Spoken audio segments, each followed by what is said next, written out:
ఎప్పుడు బిడ్డ వృద్ధిలోకి రావాలని అహరహం కోరుకునేవాడు ఎవరైనా ఉంటే తండ్రి. తను ఎంత కష్టపడనివ్వండి, ఆయన బెంగ పెట్టుకోడు. కానీ ఆయన కోరుకునేది ఒకటే, పుత్రాది చేత్ పరాజయం. తను ఎంత కీర్తి సంపాదించినా తనకన్నా కూడా కీర్తివంతుడు కొడుకై, ఈయన కన్నా ఈయన కొడుకు గొప్పవాడండి అనిపించుకొని కొడుకు చేతిలో ఓడిపోతాట తండ్రి ఆనందపడిపోతాట. అంటే తండ్రికి ఈ కొడుకు పట్ల ఎంత ప్రేమ ఉంటుందో చూడండి. ఈ సందర్భం వచ్చింది కాబట్టి మీకు ఒక విషయం మనవి చేస్తాను. నేను ఒకప్పుడు విశాఖపట్నంలో ధర్మసోపానాల మీద ప్రసంగాలు చేస్తున్నాను. ఆ రోజుల్లో విశాఖపట్నంలో ఉన్న పాఠశాలల్లో ఉన్న విద్యార్థులకి మా నాన్నగారు అన్న విషయం మీద మాట్లాడమని వ్యాసరచన పోటీ నిర్వహించారు. వ్యాసరచన పోటీ నిర్వహిస్తే కొన్ని వందల మంది పిల్లలు పాల్గొన్నారు. అందులో 10 పేపర్లు చిట్ట చివర సెలెక్ట్ చేసి నాకు పంపించారు. ఇందులో ఫస్ట్, సెకండ్, థర్డ్ ప్రైజులు నిర్ణయించమని.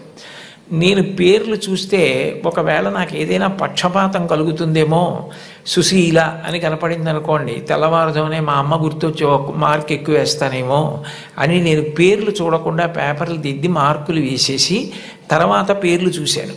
చూస్తే నేను ఫస్ట్ ప్రైజ్ ఇచ్చినటువంటి వ్యక్తి ఒక మహమ్మదీయ బాలిక. నేనేం మార్చలేదు సుమండి, అట్లాగే ఇచ్చేసాం. అప్పుడు ఆ బహుమతులు ఇస్తున్న సభకి అప్పుడు తిరుమల తిరుపతి దేవస్థానాలకి కార్యనిర్వహణాధికారి మాన్యులు శ్రీ ఎల్వి సుబ్రహ్మణ్యం గారు, ఆయన ముఖ్య అతిథిగా వచ్చారు. ఆయన ప్రైజ్ ఇస్తూ ఈ పిల్ల ఏం రాసింది మైక్లో చదివి వినిపించమనండి అన్నారు. అంటే ఆ పాప పేపర్ చదివింది.